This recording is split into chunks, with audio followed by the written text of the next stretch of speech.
नमस्ते प्यारे बच्चों, आज की संस्कृत कक्षा में कारक लेकर हम आपके सामने उपस्थित हैं।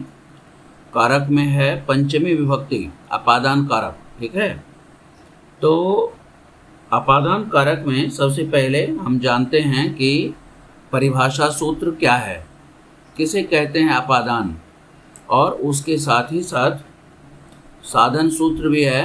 ठीक है, तो एक सूत्र है परिभाषा सूत्र, ध्रुवम अपाये अपादानम। अपादान कहते किसे हैं? तो ध्रुवम अपाये अपादानम मतलब जो निश्चित वस्तु है, जो आधारवाचक वस्तु है, उससे अलग होती है कुछ। ठीक है, तो उस आधारवाचक वस्तु को हम लोग अपादान कहेंगे। और अपादान कारक में पंचमी विभक्ति होती है। ये हुआ व्याख्या अपादाने पंचमी का। ठीक है, तो जब भी होगा दोनों साथ रहेगा, आप दोनों को एक साथ ही व्याख्या में लिखेंगे। ठीक है, उदाहरण दोनों का एक ही रहता है, ध्रुवम अपाये अपादानम और अपादाने पंचमी का। ठीक है, तो अपादान कारक में पंचमी विभक्ति होती है। अब अपादान आप समझ गए कि अपादान क्या है? कोई निश्चित वस्तु है, जैसे घोड़ा है, तो घोड़े की पीठ पर सवार बैठा है, तो घोड़ा अपादान हुआ, घोड़े की पीठ अपादान है, और वहां से जो अलग हो रहा है, ठीक है, तो जहां से अलग हो रहा है कोई वस्तु, उसमें पंचमी। जैसे पेड़ से पत्ता गिरा, आप पहले से पढ़ते रहे हैं, तो पत्ते का आधार क्या है? पत्ते का आधार है पेड़, और वहां से अलग हो रहा है तो पेड़ शब्द में पंचमी हो जाएगी, इस तरह से। अब देखिए अगला है, इसका उदाहरण है वृक्षात पत्राणि पतन्ते। ठीक है, अश्वात अश्ववारः पतते, घोड़े से घुड़सवार गिरता है। अब एक वचन, द्विवचन, बहुवचन आप अपने अनुसार कर सकते हैं, उसको कोई दिक्कत नहीं। वृक्षात पत्रम पतते, वृक्ष से पत्ता गिरता है ना। अब बहुत से वृक्ष से गिरेगा तो वृक्षों से पत्ते गिरते हैं, है ना। वृक्षेभ्यः पत्राणि पतन्ते। ठीक है, अब देखिए अगला सूत्र है भीत्रार्थानां भये। तो भी और त्रा धातु के योग में जिससे भय या जिससे रक्षा की जाए उसमें पंचमी होती है। जैसे बाघ से भय हो रहा है तो बाघ में पंचमी हो जाएगी, बाघ से रक्षा की जा रही है तो बाघ में पंचमी हो जाएगी। सह व्याघ्रात विभेति, हाँ, सह व्याघ्रात विभेति, यहाँ व्याघ्र शब्द में पंचमी हो गई। ठीक है, और गुरु पापात त्रायते, गुरु पाप से बचाता है, तो यहाँ पाप शब्द जो है जिससे बचाया जा रहा है उसमें पंचमी हो गई। ठीक है, अगला है आपका जिससे मना किया जाए।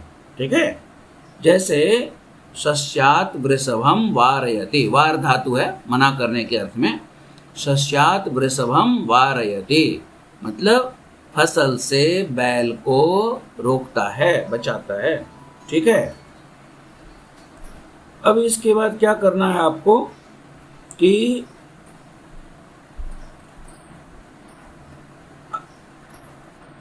वारणार्थानाम इप्सिता, इस सूत्र को कहते हैं वारणार्थानाम इप्सिता। अगला है हेतु तृतीया पंचमी। ठीक है, हेतुवाचक जो ये है शब्द है, किसी कारण का जो हेतु है, जो मतलब जो कारण है किसी क्रिया का, उसमें तृतीया अथवा पंचमी होती है। जैसे कोई रोता है, क्यों रोता है? तो रोने का कारण क्या है भाई? कष्ट है, तो वहां आप तृतीया भी लगा सकते हैं अथवा आप पंचमी लगा सकते हैं। कष्टेन रुदति, कष्टात रुदति। ठीक है, क्लियर है एकदम। अगला देखिए पृथक, विना और नाना, इन तीनों शब्दों का पहले भी बता चुका हूं पिछले कारक सूत्रों में। तो यहाँ है पृथक विनाभ्याम द्वितीया तृतीया पंचमी। ठीक है, बिना योगे 2 3 5, याद आ रहा होगा आपको, है ना। बिना योगे 2 3 5 मतलब बिना के योग में और पृथक के योग में द्वितीय तृतीय पंचमी होती है। ठीक है, तो इसमें क्या है? रामम बिना, रामेण बिना, रामात बिना, तीनों में से कोई भी आप रख लें।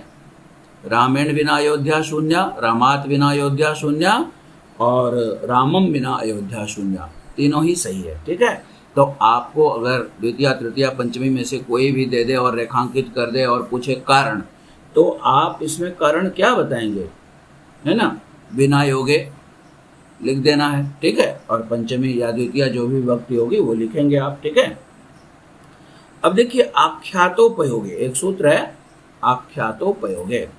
आख्यात मतलब होता है नियम पूर्वक विद्या सीखना। आख्यात मतलब होता है नियम पूर्वक विद्या सीखना, जिससे नियम पूर्वक विद्या सीखी जाए। ठीक है, गौर कीजिएगा, जिससे सीखी जाए उसमें पंचमी विभक्ति होती है। ठीक है, जैसे गुरु से कुछ सीख रहा है तो गुरु शब्द में क्या हो जाएगा, पंचमी विभक्ति हो जाएगी। ठीक है, गुरोः व्याकरणम पठते, गुरु से व्याकरण पढ़ता है। अब नियम पूर्वक सीख रहा है, नहीं कि कभी कभार पूछ लिया जान लिया, वो नहीं, नियम पूर्वक विद्या सीखी जाए। गौर कीजिएगा बात को। ठीक है, और विद्या गौर करने की ही चीज है, नियम पूर्वक नहीं कीजिएगा तो विद्या आएगी ही नहीं। इसलिए है ना, व्याकरण के बारे में तो कहता है कि पक्षे वैयाकरण, 15 दिन छोड़ दीजिए व्याकरण साफ हो जाएगा, है कि नहीं।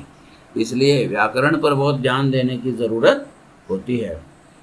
और आप जानते हैं कि grammar is the backbone of any language, है ना, तो बैकबोन नहीं रहेगा तो फिर आप खड़े कैसे होंगे। चलिए देखते हैं अगला, इसका उदाहरण सीखा आपने, अध्यापकात् शास्त्रम पठते, अध्यापक से शास्त्र पढ़ता है ना। अध्यापकात् गणितम पठते, अध्यापक से गणित पढ़ता है। अध्यापकात् संस्कृतम पठते, अध्यापक से संस्कृत पढ़ता है। इस तरह से अब देखिए एक सूत्र है भुवः प्रभवश्च, इसका मतलब होता है कि भू धातु के योग में जहां से कोई चीज उत्पन्न हो रही है, भू धातु के योग में जहां से कोई चीज उत्पन्न हो रही है, जैसे गंगा हिमालय से निकल रही है, तो जिससे उत्पन्न हो रही है उसमें पंचमी हो जाएगी। ठीक है ना, अब गौर कीजिए यहाँ पर देखिए, हिमालयात गंगा प्रभवती, भू धातु है प्रभवती, है ना, तो जिससे उत्पन्न हो रही है गंगा उसमें पंचमी विभक्ति हो गई। ठीक है, तो प्यारे बच्चों देखिए एक अगला सूत्र है बहिर्योगे पंचमी, जिससे बाहर होने की बात कही जाए उसमें पंचमी होती है। जैसे विद्यालय से छात्र जा रहे हैं, ठीक है, या घर से मोहन निकला, मोहन गृहात् निर्गच्छत्। ठीक है, मोहन घर से अलग हुआ, दूर गया, बाहर जा रहा है, बहिरगच्छत्। ठीक है, बहि अगच्छत्, बहि के योग में पंचमी होती है। बहि मतलब बाहर, जिससे बाहर होने की बात कहा जाए उसमें पंचमी विभक्ति हो जाएगी। ठीक है, छात्राः विद्यालयात् बहिर्गच्छन्ति, छात्र विद्यालय से बाहर जाते हैं। ठीक है, अब और देखिए इसमें एक है ऋते, ऋते शब्द भी अक्सर व्याकरण में पूछा जाता है, आपके प्रश्न पत्र में इसका स्थान रहता है। तो ऋते योगे द्वितीया पंचमी, ऋत शब्द के योग में, ऋत का पहले मतलब समझ लीजिए, है ना, ऋते मतलब बिना। ठीक है, तो ऋते के योग में जिसके बिना या जिसके ऋते कहा जाए उसमें द्वितीया अथवा पंचमी होती है। ठीक है, ऋते ज्ञानात् मुक्ति नास्ते, ज्ञानात् ऋते मुक्ति नास्ते।